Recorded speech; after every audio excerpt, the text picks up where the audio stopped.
ये प्रेम, ये स्नेह और एक दूसरे का आदर करने की ये भावना ही मानव जाति को संस्कृति देगी, सभ्यता देगी, उसे उत्थान का मार्ग दिखाएगी। ये भावनाएं और इनको प्रदर्शित करने की शक्ति केवल मानव जाति को मिली है।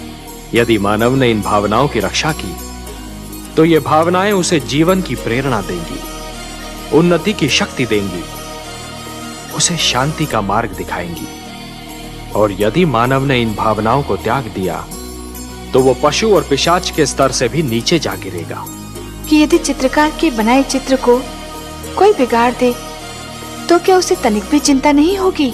यदि कोई चित्रकार अपना चित्र किसी को उपहार में दे दे तो उस चित्र को संभालना उपहार पाने वाले का कर्तव्य है। जो हो रहा है, हो सकता है वो वही हो जो स्वयं विधाता ने लिखा हो। और अपना लिखा तो स्वयं विधाता भी नहीं मिटा सकते ना। हे महादेवी, हो सकता है कि ये मानव की परीक्षा हो, उसके कर्मों की परीक्षा हो। तो आप क्या चाहती थी कि हम केवल दिन बनाते और रात्रि न बनाते? फिर मानव को अंधेरे उजाले का अंतर कैसे जान पड़ता? विष न होता तो अमृत की महत्ता कैसे जानी जाती? पुष्प के साथ कांटे न होते तो पुष्प के सौंदर्य को कौन जान सकता? पतझड़ न आती तो वसंत ऋतु इतनी सुहानी कैसे लगती?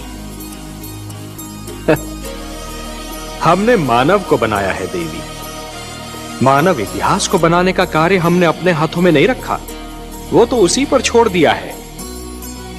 अभी तो उसे अपनी शक्ति का आभास हुआ है। इसी से उसे न्याय अन्याय, सत्य असत्य, धर्म अधर्म और पाप और पुण्य की जानकारी भी होगी। हमने बुद्धि दी है मानव को, विवेक दिया है उसे। यदि असत्य और अधर्म अपनी सीमा को पार कर गए, यदि धर्म की हानि होने लगी तो हम स्वयं धरती पर जाएंगे। हम वचनबद्ध हैं। एक ज्ञानी व्यक्ति वही होता है जो यदि किसी प्रश्न का उत्तर नहीं जानता तो चहुओर देखता है। दूसरों के अनुभवों से और दूसरों की चिंतन शक्ति से ज्ञान जुटाने का प्रयास करता है।